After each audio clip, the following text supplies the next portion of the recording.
पहले हम बात समझते हैं। अगर हम बात करते हैं इनरश मैग्नेटाइजिंग करंट की, तो देखो क्या होगा, जैसे ही हम स्विच को क्लोज करेंगे तो सप्लाई से ह्यूज अमाउंट की मैग्नेटाइजिंग करंट सिस्टम से मांगी जाएगी। तो जब भी कभी एक अनलोडेड ट्रांसफार्मर को स्विच ऑन करा जाता है, जब भले ही हमने उसको ओपन सर्किट कर रखा है, ठीक है, तब भी ये जो ट्रांसफार्मर की कोर होती है, इस ट्रांसफार्मर की कोर के अंदर मैग्नेटिक फ्लक्स तो सेटअप करना ही करना है। तो इस मैग्नेटिक फ्लक्स को सेटअप करने के लिए ये जो ट्रांसफार्मर होता है, ये ह्यूज अमाउंट की मैग्नेटाइजिंग इनरश करंट को डिमांड करता है, ठीक है। तो ये बात जरूरी नहीं है कि लोड लगा है ट्रांसफार्मर में कि नहीं है, अगर हम एक अनलोडेड ट्रांसफार्मर को भी एनर्जाइज करेंगे तब भी मैग्नेटाइजिंग इनरश करंट पिक्चर के अंदर आएगी, ठीक है। तो it draws huge amount of initial magnetising current, ठीक है। इसी को हम लोग मैग्नेटाइजिंग इनरश करंट के नाम से भी जानते हैं। कई लोग मैग्नेटाइजिंग करंट कहते हैं, इनिशियल मैग्नेटाइजिंग करंट, कई लोग मैग्नेटाइजिंग इनरश करंट कह देते हैं, depend on the person to person, ठीक है।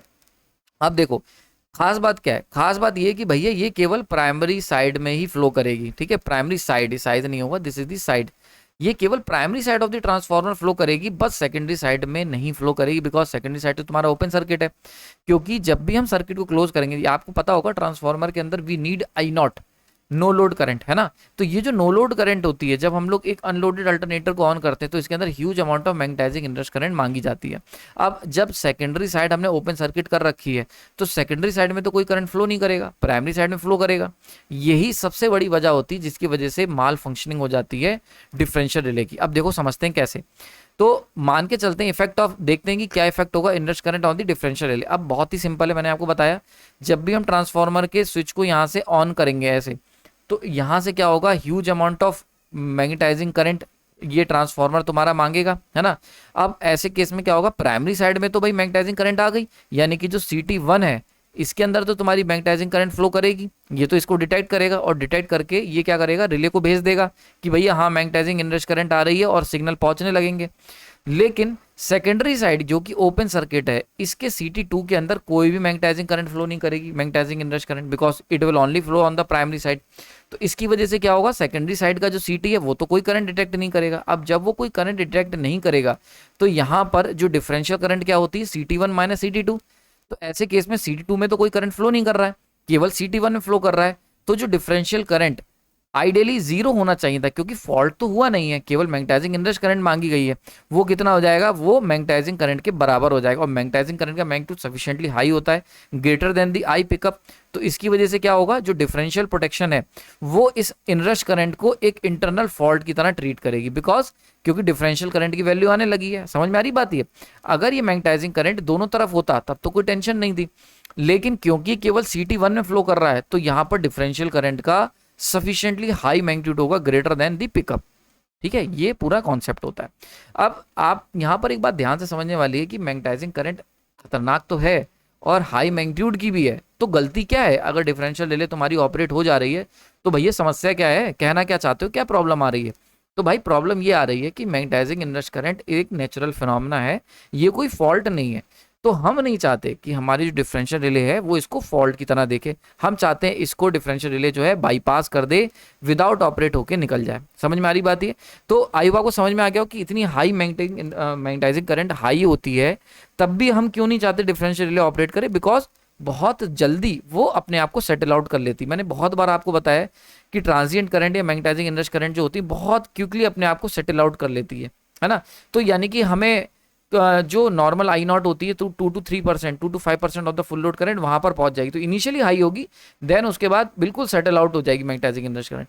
तो इसीलिए हम नहीं चाहते, क्योंकि अगर तुम्हारी डिफरेंशियल रिले इसको फॉल्ट की तरह ट्रीट करेगी, तो हर बार ट्रांसफार्मर ऑन करोगे तो हर बार मैग्नेटाइजिंग इनरश करंट फ्लो करेगी, और हर बार डिफरेंशियल रिले तुम्हारी ऑपरेट कर जाएगी। तो यहां से तो यार तुम कभी ट्रांसफार्मर चला ही नहीं पाओगे, जब भी ऑन करोगे डिफरेंशियल रिले ऑपरेट करेगी। तो डिफरेंशियल रिले इस तरीके से तो अगर आप देखोगे तो हमेशा ऑन होती रहेगी, और ट्रांसफार्मर हर बार इसे एज अ फॉल्ट डिटेक्ट करता रहेगा। अब यहाँ पर इंजीनियर के पास चैलेंज आया कि आपको डिफरेंशिएट करना है मैग्नेटाइजिंग इनरश करंट को और फॉल्ट करंट को, इनके बीच में डिफरेंशिएट करना है। ठीक है, क्लियर हो गया यहाँ पर। आयुब आपको पिक्चर सेट हो गई होगी दिमाग में। तो अब देखो यहाँ पर क्या हुआ, तो यहाँ पर हम लोगों ने क्या करते हैं, हम इंजीनियर्स ने, हमें एक प्रोटेक्शन सिस्टम, हमें we need to design a protective system जो कि ये डिफरेंशिएट कर सके between magnetising inrush current and the internal fault current. ठीक है, क्लियर हो गया यहाँ पर, समझ में आ रही बात है। तो यहाँ पर इंजीनियर्स ने देखा कि एक ऐसा वेरिएबल जो इंजीनियर्स ने पकड़ा, जो कि मैग्नेटाइजिंग इनरश करंट में मौजूद था पर इंटरनल फॉल्ट करंट में मौजूद नहीं होता जनरली, वो था हार्मोनिक कंटेंट। ठीक है, तो हार्मोनिक जो करंट है या हार्मोनिक जो कंटेंट है वो इनरश करंट के अंदर वो डिफरेंट होता है than those in the usual fault current. तो हार्मोनिक कंटेंट जो था वो एक मेजर रोल प्ले करता है। समझ में आ रही बात ये? तो यहाँ से देखो, मैं हर बार आपको बताता हूँ, मेरा काम केवल आपको कॉन्सेप्ट सिखाना नहीं है, मेरा काम ये भी है कि आपको इंजीनियरिंग माइंडसेट देना। हमारा कंटेंट जो भी होता है मैं हमेशा उसको सबसे पहले आपको बताता हूँ कि प्रॉब्लम क्या है, देन उस प्रॉब्लम को हम लोग सॉल्व करने की तरफ बढ़ते हैं और जो कन्वेंशनल टेक्निक है उसको दिखाता हूँ, बताता हूँ मैं क्यों वो फेल हो जाएंगी, एंड देन हम लोग नई टेक्निक या नया जो हम सॉल्यूशन दे सकते हैं एज एन इंजीनियर उसके ऊपर बात करी जाती है। तो मैंने हर बार आपको बताया है कि जब भी हमें सर्टेन सिस्टम को बाइकआउट करना और सर्टेन सिस्टम की तरफ ऑपरेट करना हो, हमेशा always look for the variables कि आखिर वेरिएबल क्या है। तो यहाँ पर इंजीनियर्स ने वेरिएबल पकड़ा, वो था हार्मोनिक कंटेंट। सही है, तो हार्मोनिक कंटेंट के ऊपर जब स्टडी करी गई तो देखा गया कि जो इनरश करंट होता है, मैग्नेटाइजिंग इनरश करंट, उसके अंदर सेकंड हार्मोनिक करंट जो होता है वो बहुत ही ज़्यादा हाई होता है। समझ में आ रही बात ये? तो हार्मोनिक कंटेंट कौन सा harmonic content? Second harmonic current.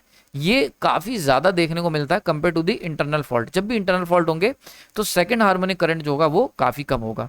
यानी कि अगर हम लोग को डिफ्रेंशिएट करना है between the magnetising inrush current and the fault current, internal fault current, तो सेकंड हार्मोनिक जो करंट है ये बढ़िया काम करेगा। इसको अगर हमने डिटरमाइन कर लिया तो हम इजीली डिफ्रेंशिएट कर सकते हैं। समझ में आ रही बात ये? तो सेकंड हार्मोनिक करंट जो था इसका इंजीनियर्स ने इस्तेमाल करा, use to distinguish between fault current and the magnetising current. अब देखते हैं कैसे करा, तो समझते हैं प्रोटेक्शन सिस्टम के ऊपर।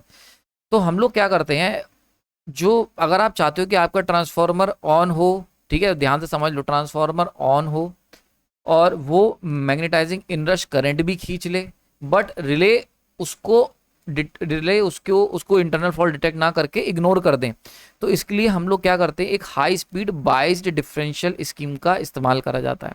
और ये जो हाई स्पीड की बाइज्ड डिफरेंशियल स्कीम होती है ये हार्मोनिक रिस्ट्रेंट फीचर के साथ होती है। आपको याद होगा ये जो हार्मोनिक रिस्ट्रेंट फीचर है इसका मतलब क्या हुआ, याद नहीं होगा, यहाँ से समझ लेते हैं ध्यान से। हार्मोनिक रिस्ट्रेंट फीचर का मतलब क्या हुआ कि हार्मोनिक अगर ज़्यादा होंगे तो ऐसे कंडीशन में हमारी रिले ऑपरेट ना हो। भाई देखो, ऑब्वियस सी बात है, अभी आपने क्या देखा, हमने क्या सीखा कि इनरश करंट होगा तो सेकंड हार्मोनिक करंट बहुत ज़्यादा होगी और इंटरनल फॉल्ट होगा तो सेकंड हार्मोनिक करंट कम होगी। तो अगर हम अपने डिफरेंशियल रिले इस तरीके से बनाएं कि अगर उसके अंदर हार्मोनिक कंटेंट ज़्यादा आता है तो वो रिले ऑपरेट ना हो, और अगर हार्मोनिक कंटेंट कम है तो वो रिले ऑपरेट हो जाए, तो हम इजीली हमारी जो रिले है वो डिफरेंशिएट कर सकती between the inrush and the internal fault current. यही कॉन्सेप्ट के लिए हम लोगों ने यहाँ पर बाइज्ड डिफरेंशियल रिले ली है, जिसके अंदर हमने हार्मोनिक रिस्ट्रेंट डाला है। मतलब हार्मोनिक रिस्ट्रेंट का मतलब अगर हाई हार्मोनिक कंटेंट होगा तो रिले विल नॉट ऑपरेट, और अगर लो हार्मोनिक करंट होगा तो relay will operate. Because harmonic current अगर हाई है तो ये सिग्निफाई कर रहा है कि there is a magnetic inrush current.